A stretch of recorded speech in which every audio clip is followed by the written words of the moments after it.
Hello everyone. In this lesson, I will be discussing the housing for layer production, and my lecture will be based on the Philippine Agricultural Engineering Standards, so the PAS 403-2001. So basically pareho lang yung discussions for the housing or broiler production, but there are just those specific details na particular lang sa layer. But in general, pareho lang sila specifically for the structural requirements.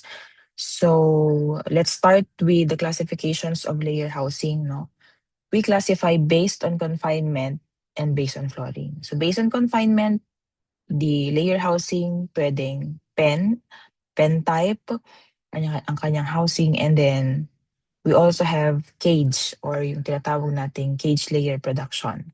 Okay, so based on flooring naman, we use either liter type flooring, slatted type, or slat liter, so meaning combination siya.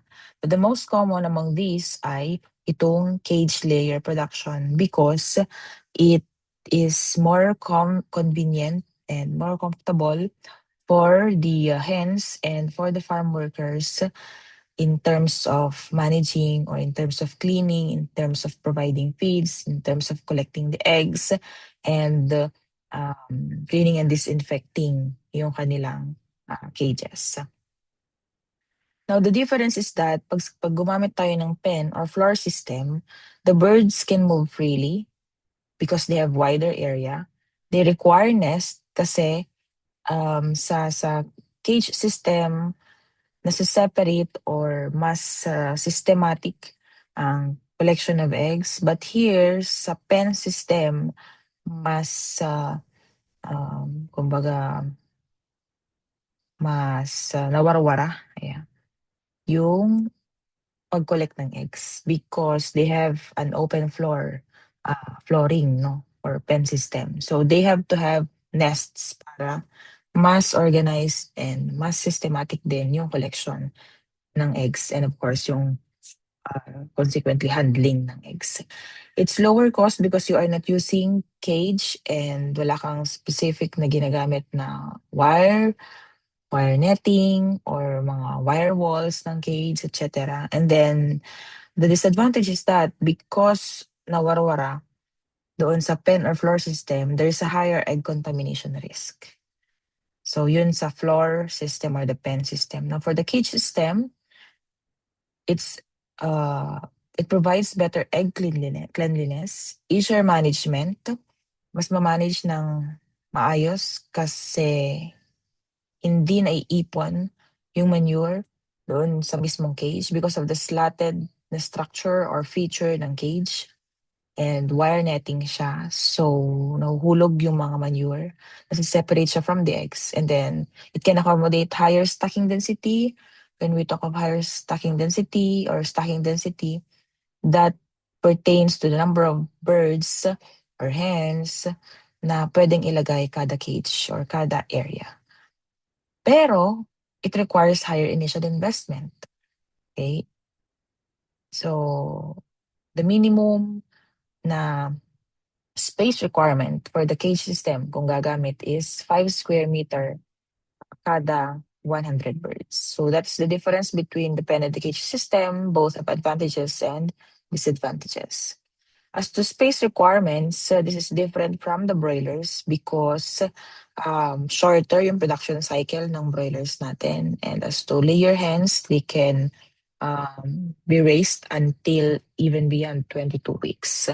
Now, what I would like to emphasize here is just like what I mentioned in the previous slide, sa litter floor, mas malawak ang space required because we need to regularly na kini-clean, mina-manage yung litter material. Pero kung slatted floor or slat litter floor yung gagamitin, mas konti yung space required because manure management is can be managed more easily. Next, for the structural requirements, it's just similar with the structural requirements of broiler houses. So just a quick recall, structural requirements, these are the physical facilities or physical standards of the building or the housing. na kailangang present. So like for example, that's your roofing, walls, door, ceiling kung meron. So yun yung mga specific structural requirements. As to the specifications, pare-pareho lang din. The design, the length, the width, and so on. And the height, same lang din sa broilers. Pero for the functional requirements, it's a little bit different because of the specific design of the pen and the cage for layer chickens. So for the pen size, so ginagamit ito or applicable ito if the housing system is floor type or pen type. So the width of the pen shall be about 10 to 12 meters to allow adequate ventilation and proper management. Next, laying cage. Kung gagamit ng laying cage, it should be designed with wire wall, wire flooring, and sidewall. Cages should have similar height, but the size of the floor shall vary according to the size of the chicken. So nakadepende kung ito ay nasa earlier stages pa or nasa laying stage na. Okay? Now, when you look at the structure or yung design, very important na we have to have a slope of 21% to 25%. So ito yung sloping design so that yung eggs laid by the hens will roll down. So dito maiipon yung mga eggs which will be subsequently collected by the farm worker. So magro-roll down. Yun yung purpose nitong slope na 21% to 25%. Kung flat kasi ito, parang halimbawa ganito, diretso siya, hindi magro-roll down yung eggs and magi-stay lang siya dito sa loob ng cage which could pose higher contamination risk kasi madudumihan siya and it could also lead to eggshell breakage. Okay?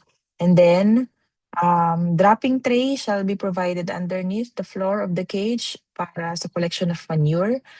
And for the nest, this is optional. So ginagamit lang ang nest kung naka-pen system or floor system yung housing mo. Pero if you are using cage layer production, if you're using layer cages, hindi na kailangan ng nest. Okay? Next, aisles and walkways para sa for feeding, for egg collection, ginagamit or we allot a clear passage of 800 millimeters, or if you convert this into centimeters, this is 80 centimeters, so less than a meter between cage rows para for proper collection of eggs and for feeding and then of course cleaning na rin. And then at the end walls, we also have to provide 2.4 meters clear passage. As to equipment and facilities, for the feeders, 65 millimeters feeding space is required kada bird. So ibig sabihin, yun yung kailangan nilang space para makakain comfortably. And troughs must have lips or guards, so pareho lang din, to prevent feed wastage. And yung presence ng grills or bars na nandito will prevent yung mga layer hens to scratch whatever feed is provided. And it should have an adjustable height so that na-adjust siya as the hens grow. Kasi kailangan, the requirement is that ka-level dapat yung feeder nung back ng chickens or the shoulder of the chickens. As to waterers, the recommended space requirement is 20 millimeters per bird. Okay? It should either be one of the following, pwedeng any of the following. We have automatic, float valve, or electric valve, hanging waterers, or cup waterers. So hanging waterers look like this. And then we also have here, ganito rin, pwede rin itong hanging waterers, or it can also be automatic. Automatic meaning to say it has a valve na kapag pipindutin, halimbawa tutukain or ipupush ng layer chickens, merong lalabas na water, drinking water. Okay? And then we also have a cup waters. Ganito siya. Okay? And then it should also be evenly spaced, evenly distributed doon sa cage or doon sa pen. Birds should walk less than or equal to 3 meters to the ring. So hindi dapat sobrang layo, hindi dapat more than 3 meters ang distance. Okay, para hindi mahirapan yung ating mga layer chickens. In terms of lighting, it's the same. So lighting requirements is the same with broiler chickens, but in this case ay mas matagal lang po-provide ng light, and light is an essential factor for the ovulation of the layer chickens, because that stimulates, or the light they receive stimulates the release of the follicle stimulating hormone, which will stimulate the maturation of the follicles na eventually i-release or i-release ng ovary para for oviposition. And then for cage arrangements, wala tayong specific na cage arrangement na i-set, because iba-iba yung cage layouts or cage arrangements na pinapractice or na sinusunod ng iba't ibang farms, because that depends on the farm size. Like for example, if that's small scale, medium scale, or commercial or large scale for industrial sizes. And of course, that also depends on the budget, labor efficiency, ventilation, and then mature management. So each design balances stocking density, egg collection ease, and ventilation or airflow. So these are the different types of cage arrangements. We have single. So ito yung simple. Usually ina-apply sa ating mga small scale farms. And then we have double deck, vertical triple deck, and then we have the stair step. We will also have here triple deck or stair step. And ito yung difference or comparison of the cage arrangements. So as we increase, as we widen yung layout, that incurs higher cost, and mas maganda rin syempre yung space efficiency at saka ventilation. But of course, once again, that depends. The choice of cage arrangement or cage layout depends on the scale, depends on the farm size. So that ends our discussion for layer housing. Thank you very much, everyone.